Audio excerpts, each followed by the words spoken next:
Magandang araw mga ka-Ringlas. Welcome back sa aking channel, Ringlas 18. Atin nga pong pag-uusapan sa ating bagong video, kung saan usap-usapan ngayon sa social media, itong sinabi ng dating Los Angeles Lakers player, na si Rajon Rondo.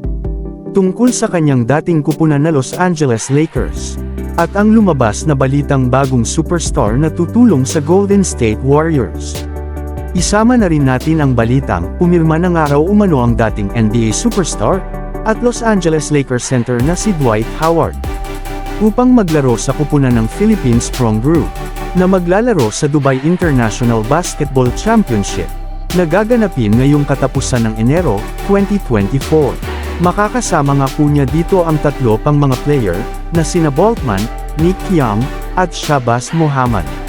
Nga pala, para po sa inyong kaalaman, ang dating Mighty Sport po ang dating naglalaro sa bansang Dubai, na ngayon ay naging Philippine Strong Group.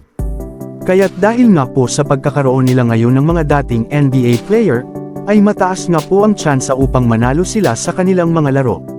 Samantala, sa paglabas nga po ng balitang, bagong superstar na makakatulong kay Stephen Curry sa Golden State Warriors, gayong kahit kaliwat kanan na nga po ang ginagawang adjustment dito ng kanilang head coach na si Steve Kerr, ay hindi pa nga po ito sapat, at sobrang nahihirapan pa rin naman po sila na mananalo sa kanilang mga laban. At dahil nga po sa pag-struggle ngayon ng kanilang kupunan, ay kinakailangan na nga po nilang pilitin upang gumawa ng trade bago matapos ang Enero. At isa na nga po sa kanilang tina-target ngayon ay ang pagkuha nila kay Pascal Siakam mula sa Toronto Raptors. Isa na nga po dito ang maaari nilang offer sa Raptors, ay ang kanilang Canadian player na si Andrew Wiggins. At ang ating huling pag-uusapan ngayong araw, ay ang pag-real talk ni Rajon Rondo sa kupunan ng Los Angeles Lakers. Dahil nga po sa sunod-sunod na pagkatalo at pag-e-struggle ngayon ng Los Angeles Lakers, ay hindi na nga po nakatiis si Rajon Rondo na magsalita upang tulungan ng LA Lakers head coach na si Darvin Ham. Matapos nga po ang kanyang pahayag sa interview ay nasabi nga po niya dito, mali umano ang ginagawang mga plano ni Darvin Ham sa kanyang kupunan nitong mga nagdaang laro. Nakikita nga daw po niya na sa halip ay magdodumina sa ilalim si Anthony Davis ay pinapaglaro daw po niya ito sa labas ng 3-point area.